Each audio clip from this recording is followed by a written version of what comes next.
बच्चे का गलती क्या था। पुलिस को इजाजत है अगर अपने हक के लिए आवाज उठाए तो गोली मार दो। इस्लाम जिंदाबाद, इस्लाम जिंदाबाद, इस्लाम जिंदाबाद बोल देने पे पुलिस को हक है गोली मार दे। हक है गोली मार दे। किसने उसे हक दिया? सरकार कहाँ सोई है? भी कहाँ सरकार सोई है?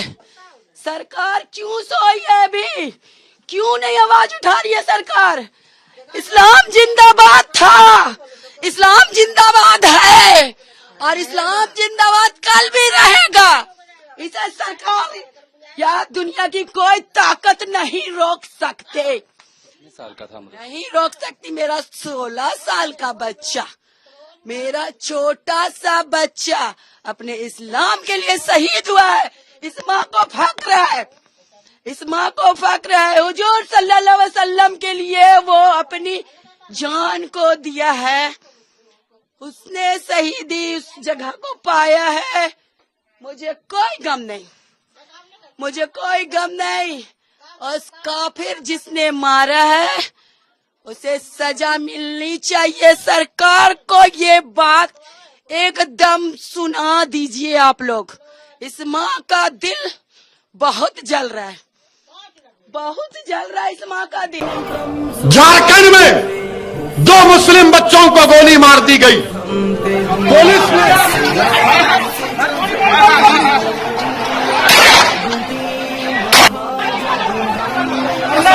पुलिस ने मुदस्सर को जो इस्लाम नगर का है, साहिल को जो चिश्तिया नगर का है, ये बच्चे शहीद हो गए, मर गए, कत्ल कर दिया गया। सर पे गोली मार दी साहिल के। ये बच्चों को गोली मारेंगे आप? बताओ, झारखंड की हुकूमत जो कांग्रेस की सरकार है, जीएमएम की सरकार है, 2 बच्चों को गोली मार दिए। अफसर आलम एक बच्चा है, 6 गोलियां उसको मारी गई, 4 निकाली गई, 2 गोलियां उसके जिस्म में। और वो साहिल की मां क्या कह रही है? मैं वीडियो देखा, वो कह रही कि रसूलुल्लाह सल्लल्लाहु अलैहि वसल्लम के लिए मेरे बेटे ने अपनी जान को कुर्बान कर दिया। नहीं, तुम थाली नहीं मारोगे। सोचो थोड़ी देर के लिए, तुम्हारा भाई था, तुम्हारा बेटा था, क्या करोगे तुम? क्या अपने बेटों को इसलिए पैदा करते हैं कि जान दे दें? क्या हमारी जान की कीमत नहीं है? तो उस बच्चे के, उसके मां को हक हासिल नहीं था कि उसके ज़ईफ़ी का सहारा बने? ये मेरी लड़ाई है। इसको बोलते हैं भड़का भाषण दिया। 2 बच्चे मर गए, गोलियां मार दिया आपने। ये नहीं होता था अगर देश के प्रधानमंत्री एक्शन ले लेते। मैं वायलेंस को कंडेम करता हूं, प्रोटेस्ट होना चाहिए, मगर संविधान के दायरे में होकर रहना चाहिए। प्रोटेस्ट करना हमारा बुनियादी हक है, फंडामेंटल राइट है, मगर अमन के साथ।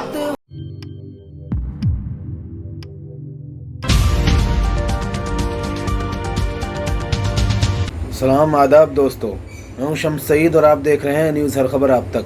दोस्तों, जो खबर मैं आज आपके साथ शेयर करने वाला हूं वो बहुत बड़ी खबर है और आप ये वीडियो देख लें, उसके बाद आगे की बात करते हैं। प्रयागराज में लोगों ने प्रोटेस्ट किया तो आपने आफरीन फातिमा के घर को तोड़ दिया, पूरे घर को तोड़ दिया। क्या कहा उत्तर प्रदेश की सरकार ने कि इसका बाप और ये जिम्मेदार है? क्या कोर्ट किस लिए है? फिर बताओ आप, अदालत किस लिए है? जज किस लिए है? पुलिस किस लिए है? अगर तुम तय कर लोगे 15 दिन से नुपुर शर्मा गिरफ्तार नहीं होती और हमारे खिलाफ जजमेंट दे दिया जाता है कि तुम मेन आदमी हो, तुम्हारे घर को तोड़ दिया जाएगा। और घर को तोड़ रहे हैं। और ये मीडिया के लोग, जो इंग्लिश चैनल है न्यूज़ 18, वो क्या कहता है? वो क्या कहता है कि आफरीन फातिमा के घर से आफरीन फातिमा के घर से एक पोस्टर निकला। पोस्टर पर वो रिपोर्टर दिखा रहा है, अंग्रेजी में लिखा है, When injustice becomes law, rebellion becomes a duty। उसका माने यह है कि जब नाइंसाफी एक कानून बन जाता है तो उसके खिलाफ एहतजाज करना सबकी जिम्मेदारी बनती है। यह थॉमस जेफरसन अमेरिका का सदर ने कहा था, और ये रिपोर्टर का इसके घर से ये निकला। क्या कोई बम बनाने का सीक्रेट निकला? क्या कोका कोला का फार्मूला निकला? वही बात, when injustice becomes law, rebellion becomes a duty। ये कौन लिखा था मालूम आपको? महाराष्ट्र के ex chief minister Devendra Fadnavis की पत्नी ने ट्विटर पर लिखा था। तुम तोड़ोगे घर जाकर फडणवीस का? हमारा घर तोड़ दिया तुमने। तुम कौन होते अगर उसने किया? आफरीन फातिमा के बाप ने किया तो कोर्ट में चलाओ ना केस, सजा दिलाओ उसको, जेल में डालो, कोर्ट में कन्विक्ट कराओ। क्या उत्तर प्रदेश का मुख्यमंत्री उत्तर प्रदेश का चीफ जस्टिस बन चुका है कि वो फैसला करेगा कि किसका घर तोड़ दिया जाए? अगर आफरीन फातिमा के बाप को सजा भी होगी तो घर कैसा तोड़ते हैं आप? मुझे सजा होगी तो मेरा घर कैसा तोड़ेंगे आप? मुझे सजा होगी ना, मेरे घर को तो नहीं तोड़ा जा सकता। सारी दुनिया के सामने आपने उस बच्ची के घर को तोड़ा, बुलडोजर लगाकर तुमने। आफरीन फातिमा के घर को नहीं तोड़ा, तुमने भारत के रूल ऑफ लॉ पर बुलडोजर चला दिया। तुमने भारत की बुनियादों को कमजोर करने का काम किया। बताओ देश के प्रधानमंत्री, ये नफरत नहीं है तो क्या है बताओ आप? अगर वो जिम्मेदार है तो चलाओ ना कोर्ट में केस। अच्छा, घर किसका तोड़ते हैं? उस बच्ची का घर तोड़ते हैं जो उसके बाप को मुल्जिम करार दे रहे हो। बाप का घर नहीं है, उसकी बीवी का घर है। बोलते इलीगल बनाया गया।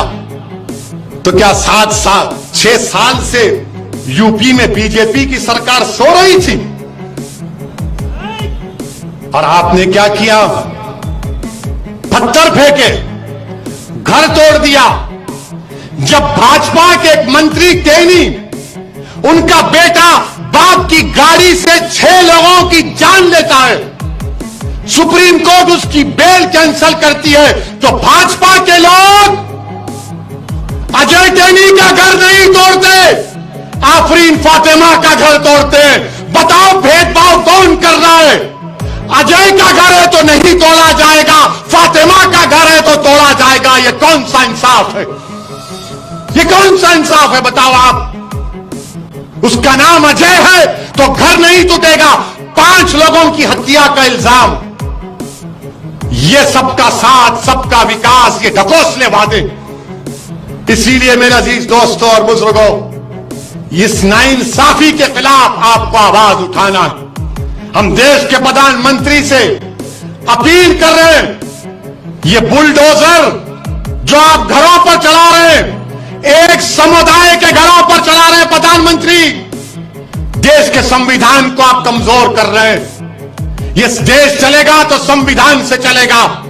तो फिर बंद कर दो अदालत को, ताला लगा दो अदालत को,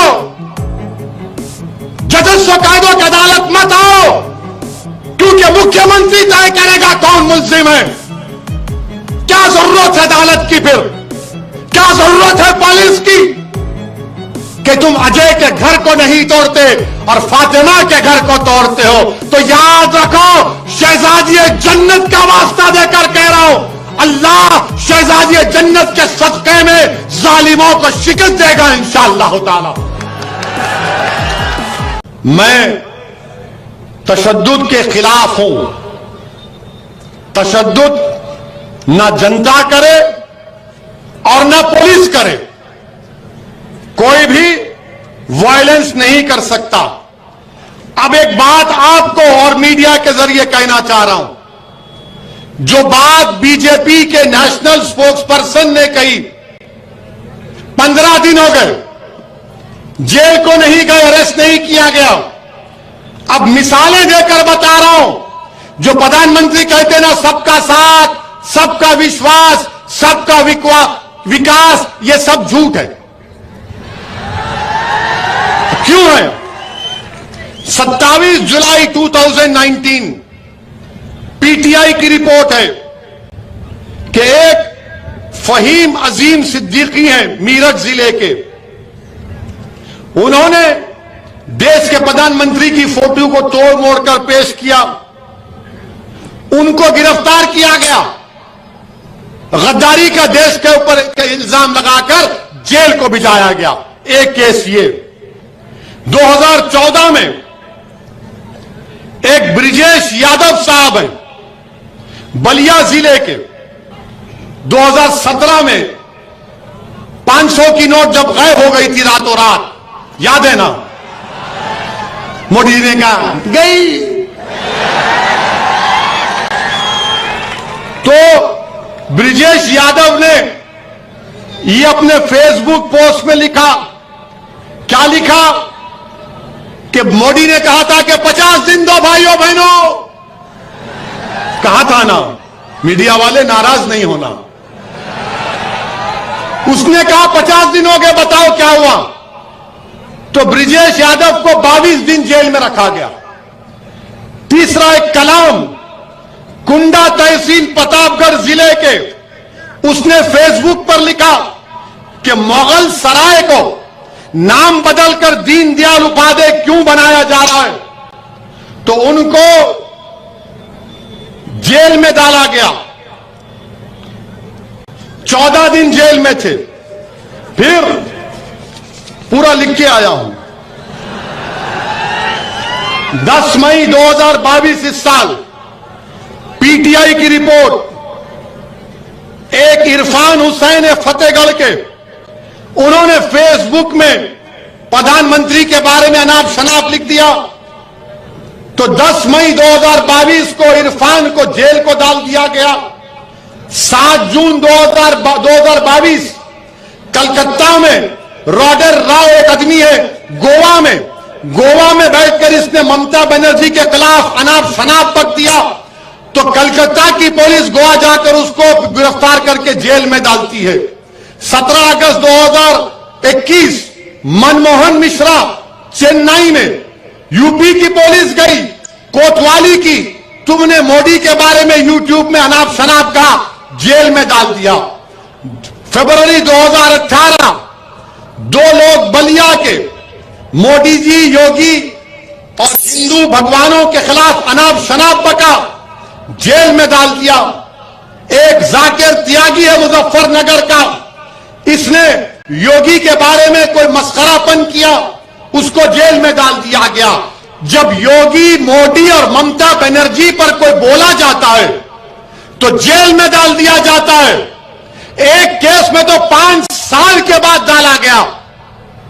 और मेरे रसूल सल्लल्लाहु अलैहि वसल्लम की शान में वो नुपुर शर्मा अनाप शनाप बकती है। 15 दिन हो गए, आप उसको आराम से घर में बिठा कर रखें। अब बताओ, मुझ पर इल्जाम लगाने वालों मैं क्या करूं? मेरे रसूल के बारे में अनाप शनाप बका जा रहा है। ये 5 तुमको वाकयात बता रहा हूं। दोस्तों, अगर आप इस खबर को फेसबुक पर देख रहे हैं तो हमारे फेसबुक पेज हर खबर आप तक को जरूर लाइक और फॉलो कीजिएगा, ताकि आपको लेटेस्ट अपडेट और वो खबरें मिलती रहें, खासतौर से जिनको गोदी मीडिया नहीं दिखाता है। इस वीडियो में इतना ही, हमें दीजिए इजाजत। आगे फिर मुलाकात होगी आपसे किसी ऐसी ही खबर के साथ। तब तक के लिए जय हिंद, धन्यवाद दोस्तों।